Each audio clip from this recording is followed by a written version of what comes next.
Palestine went from this to this, and it didn't happen overnight. Up until the early 1900s, Palestine was part of the Ottoman Empire, a religiously diverse land where Muslims, Christians, and Jews lived alongside each other. Then, things begin to change, with the start of the Zionist movement in Europe calling for the establishment of an independent Jewish state, ideally in Palestine. The first wave of European Jews start to immigrate. By the end of World War I, the Ottoman Empire collapses and Palestine is under British rule. It's 1917. Britain declares its support for a Jewish homeland in Palestine. The number of Jewish settlers grow, fueling tensions between the Arabs and the Jews. The violence between the two sides caused Britain to bow out and let the UN take over. The UN approves of a plan to split Palestine into two states: Jewish Israel, Arab Palestine. The city of Jerusalem, which is sacred to Muslims, Christians, and Jews, is now a UN-controlled international zone. Jews accept the UN partition plan and declare independence as the State of Israel. But neighboring Arab countries object to the land takeover. This marks the beginning of the First Arab-Israeli War. Israel is victorious and makes a grab for the land intended for the Palestinian state under the UN. The land gets divided into three parts. Jordan occupies the West Bank and East Jerusalem, Egypt occupies Gaza, and the State of Israel takes 78% of historic Palestine, including West Jerusalem. 700,000 Palestinians become refugees as a result, and the day is remembered as Al-Nakba, the catastrophe.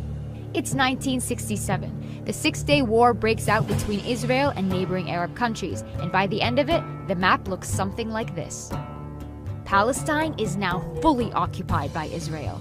Despite the absence of a formal peace treaty, things start simmering down. Then Israelis start settling into Gaza and the West Bank, resulting in an Israeli-Palestinian struggle that gives rise to the PLO, the Palestinian Liberation Organization. Their main goal? To liberate Palestine from Israel by any means necessary.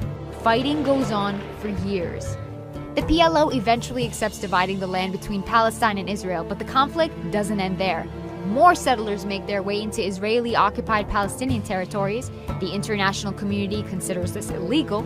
The frustration of the Palestinians leads to an intifada. As a result, Hamas is born, a political movement determined to fight against Israeli occupation of the West Bank and the Gaza Strip. The United States, Israel, and the PLO signed the Oslo Agreement to split the West Bank into three sections. Area A, under full Palestinian control. Area B, under joint Palestinian-Israeli control. And Area C, under full Israeli control. But the solution creates a problem. Area C contains the majority of West Bank's agricultural land, water, and minerals. Palestinians have limited access to these. Further peace talks prove unsuccessful. Palestinians lose hope, resulting in the Second Intifada, and Israel begins building walls and setting checkpoints to control Palestinian movement. It's 2005. Israel withdraws from Gaza, but continues settlements in the West Bank. Hamas gains power in Gaza and splits from the Palestinian Authority, seeing it as being too secular. The West Bank and Gaza are now under separate leadership.